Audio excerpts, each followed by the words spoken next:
আচ্ছা, এমন একটা দ্বীপের কথা ভাবুন তো, যেটা আকারে খুব একটা বড় না, কিন্তু তার মধ্যেই লুকিয়ে আছে হাজারো বিস্ময়, ভৌগোলিক, ঐতিহাসিক আর জীববৈচিত্র্যে ভরপুর। আজকের এই বিশ্লেষণে আমরা শ্রীলঙ্কার সেই সব অসাধারণ দিকগুলোই দেখব।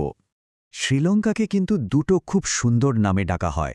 একটা হলো ভারতের অশ্রুবিন্দু, কারণ বিশ্ব মানচিত্রটা দেখলে মনে হয় এটা যেন ঠিক ভারতের দক্ষিণ কোণা থেকে ঝরে পড়া এক ফোঁটা চোখের জল। আর দ্বিতীয়টা হলো ভারত মহাসাগরের মুক্তা, যা এর অসাধারণ সৌন্দর্য আর ঐতিহাসিক সম্পদের প্রতীক। কিন্তু আসল প্রশ্নটা হলো, কিভাবে এত ছোট একটা জায়গায় এত বৈচিত্র্য সম্ভব হলো? আজকের আলোচনায় আমরা এই রহস্যটাই খুঁজে বের করার চেষ্টা করব। চলুন এই আবিষ্কারের যাত্রায় এগোনো যাক। তো শ্রীলঙ্কাকে কেন মহাসাগরের মুক্তা বলা হয়, চলুন এই রত্নের গভীরে ডুব দিয়ে দেখি, যার প্রতিটি কোণায় লুকিয়ে আছে এক একটা অমূল্য সম্পদ। মজার ব্যাপার হলো, শ্রীলঙ্কার আয়তন প্রায় আয়ারল্যান্ড বা আমেরিকার ওয়েস্ট ভার্জিনিয়ার সমান। কিন্তু ভাবুন তো, এইটুকু একটা জায়গার মধ্যে কি পরিমাণ ইতিহাস, সংস্কৃতি আর জীববৈচিত্র্য জমা হয়ে আছে! এটা সত্যি অবিশ্বাস্য। আর এই ঘনত্বই কিন্তু একে এতটা অনন্য করে তুলেছে। তো এই রত্নের প্রথম প্যালুটা দেখা যাক, আর সেটা হলো জল। জলই দ্বীপটার ভূখণ্ড আর জলবায়ুকে নিজের হাতে গড়ে তুলেছে। শ্রীলঙ্কায় একটা দারুণ ব্যাপার ঘটে। এখানে আছে এক বিরল দ্বৈত মৌসুমী বায়ু ব্যবস্থা। মানে, যখন ইয়ালা মৌসুম দেশের দক্ষিণ পশ্চিমে ঝমঝমিয়ে বৃষ্টি নামায়, তখন মাঝখানের উঁচু পাহাড়গুলো ঠিক একটা দেয়ালের মতো বৃষ্টিটাকে আটকে দেয়, ফলে দ্বীপের অন্য দিকটা থাকে শুকনো। আবার কমাস পর যখন মহামৌসুম উত্তর পূর্বে বৃষ্টি নিয়ে আসে, তখন দক্ষিণ পশ্চিম দিকটা ঝলমলে রোদে ভরা থাকে। এর মানে হল, বছরের যে কোনো সময় শ্রীলঙ্কার কোনো না কোনো অংশে বেড়ানোর মতো সুন্দর আবহাওয়া পাওয়া যায়। আরে, অসাধারণ আবহাওয়া আর খাড়া পাহাড়গুলোর কারণে কি হয়েছে জানেন? শ্রীলঙ্কায় ছোট বড় মিলিয়ে ৩৮২টারও বেশি জলপ্রপাত তৈরি হয়েছে।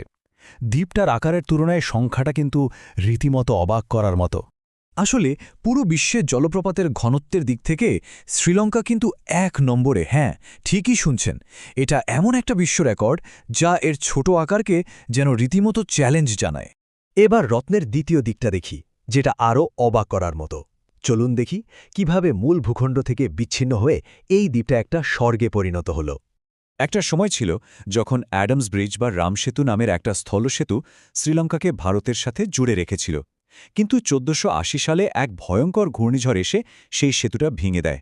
আর ঠিক তখন থেকেই শ্রীলঙ্কা পুরোপুরি একটা দ্বীপে পরিণত হয়। এই ঘটনাটাই দ্বীপের ইতিহাসে একটা নতুন অধ্যায়ের জন্ম দেয়। আর মূল ভূখণ্ড থেকে আলাদা হয়ে যাওয়ার ফলেই কিন্তু আসল ম্যাজিকটা ঘটল। শ্রীলঙ্কার জীবজগৎ তখন থেকে সম্পূর্ণ নিজের মতো করে বিকশিত হওয়ার সুযোগ পেল। এই ভৌগোলিক বিচ্ছিন্নতাই এর অবিশ্বাস্য জীববৈচিত্র্যের মূল কারণ। এ কারণেই শ্রীলঙ্কা আজ বিশ্বজুড়ে একটা জীববৈচিত্র্য হটস্পট হিসেবে পরিচিত। মানে, এখানকার এমন অনেক প্রাণী আর গাছপালা আছে যা পৃথিবীর আর কোথাও খুঁজে পাওয়া যায় না। এদেরকেই বলা হয় এন্ডেমিক প্রজাতি। এর সেরা উদাহরণ হল সিংহরাজা ফরেস্ট রিজার্ভ, যেখানে ৬০%-এরও বেশি গাছপালা একেবারে নিজস্ব, মানে এন্ডেমিক। তো প্রকৃতির পর এবার আসা যাক মানুষের কথায়। দেখব কিভাবে মানুষ এই দ্বীপের ভূখণ্ডকে নিজেদের প্রয়োজনে আর কল্পনায় নতুন করে সাজিয়ে তুলেছে। সিগিরিয়া বা সিংহশিলা এর এক অসাধারণ উদাহরণ। ভাবুন তো, একটা বিলুপ্ত আগ্নেয়গিরির প্রায় ৬৬০ ফুট উঁচু এক পাথরের মাথায় তৈরি করা হয়েছে একটা আস্ত প্রাসাদ। ৫ম শতাব্দীতে রাজা কাশ্যপ এই দুর্ভেদ্য পাথরের চূড়ায় তার রাজধানী বানিয়েছিলেন। এটা এক কথায় প্রকৃতি আর মানুষের প্রকৌশল দক্ষতার এক অবিশ্বাস্য মেলবন্ধন। আবার দেখুন, দ্বীপের শুকনো এলাকায় জলের অভাব মেটাতে প্রাচীন প্রকৌশলীরা কি করেছিলেন। তারা ওয়েবা নামে বিশাল বিশাল কৃত্রিম হ্রদ আর খালের এক জটিল নেটওয়ার্ক তৈরি করেছিলেন। এই অসাধারণ সেচ ব্যবস্থা শুকনো মাটিকে উর্বর ফসলের মাঠে পরিণত করেছিল। আর সবচেয়ে আশ্চর্যের বিষয় হল, তাদের তৈরি করা অনেক জলাধার আজও ব্যবহার করা হয়। একটা সময় ছিল যখন ব্রিটিশ শাসনামলে শ্রীলঙ্কার অর্থনীতি চলত কফি চাষের উপরে নির্ভর করে। কিন্তু ১৮৬০-এর দশকে কফি রাস্ট নামে এক ছত্রাকের আক্রমণে সব শেষ হয়ে যায়। পুরো কফি শিল্পটায় ধ্বংসের মুখে পড়ে। কিন্তু এই বিপর্যয়ের মুখে তারা ঘুরে দাঁড়াল। ব্রিটিশ ঔপনিবেশিকরা তখন কফির বদলে বেছে নিল চা। তারা পুরো পাহাড়ের ঢাল কেটে ধাপ তৈরি করে চায়ের বাগান বানাল। সেই রূপান্তরিত ভূখণ্ডই আজ বিশ্বজুড়ে সিলন টি নামে বিখ্যাত। মানুষ কিভাবে পরিবেশের সাথে খাপ খাইয়ে নেয়, তার আরেকটা দারুণ উদাহরণ হল স্টেলথ ফিশিং। দ্বিতীয় বিশ্বযুদ্ধের সময় যখন খাবারের অভাব দেখা দেয়, তখন এই পদ্ধতির জন্ম হয়। জেলেরা জলের মধ্যে খুঁটি পুঁতে তার ওপর ঘণ্টার পর ঘণ্টা বসে থেকে মাছ ধরে। এটা দেখতেও যেমন অদ্ভুত, তেমনই কার্যকর আর পরিবেশ বান্ধব।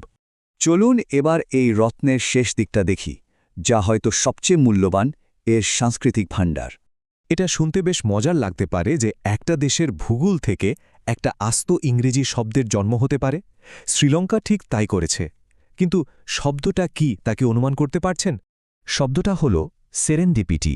এর মানে হল অপ্রত্যাশিতভাবে ভালো কিছু আবিষ্কার করা। প্রাচীন পারস্যের ব্যবসায়ীরা শ্রীলঙ্কাকে সেরেনদ্বীপ নামে ডাকত। অনেক পরে হোরেস ওয়ালপুল নামে একজন ইংরেজ লেখক সেরেনদ্বীপের ৩ রাজপুত্র নামে একটি রূপকথা পড়েছিলেন। সেই গল্প থেকে অনুপ্রাণিত হয়েই তিনি এই চমৎকার শব্দটি তৈরি করেন।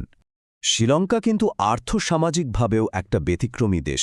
বছরের পর বছর গৃহযুদ্ধ চলার পরেও দেশটির সাক্ষরতার হার ৯২%-এরও বেশি, যা দক্ষিণ এশিয়ায় সর্বোচ্চ।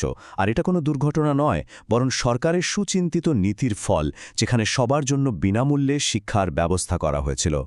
এখানেই শেষ নয়। শ্রীলঙ্কার অনুরাধাপুরা শহরে আছে জয়শ্রী মহাবোধি। বলা হয় এটা মানুষের হাতে লাগানো পৃথিবীর প্রাচীনতম জীবিত গাছ। বিশ্বাস করা হয় যে বোধিবৃক্ষের নিচে গৌতম বুদ্ধ জ্ঞান লাভ করেছিলেন, এটা তারই একটি শাখা থেকে রোপণ করা হয়েছিল। এই গাছটা দ্বীপের আধ্যাত্মিক ইতিহাসের এক জীবন্ত সাক্ষী। শ্রীলঙ্কার এই সংক্ষিপ্ত আলোচনা আমাদের একটা গভীর প্রশ্নের সামনে এনে দাঁড় করায়। যদি ছোট্ট একটা দ্বীপ নিজের মধ্যে এত ইতিহাস, এত জীববৈচিত্র্য আর মানুষের এত দক্ষতা ধারণ করতে পারে, তাহলে ভাবুন তো আমাদের এই পৃথিবীতে আরও কত লুকানো বিস্ময় আবিষ্কারের অপেক্ষায় আছে।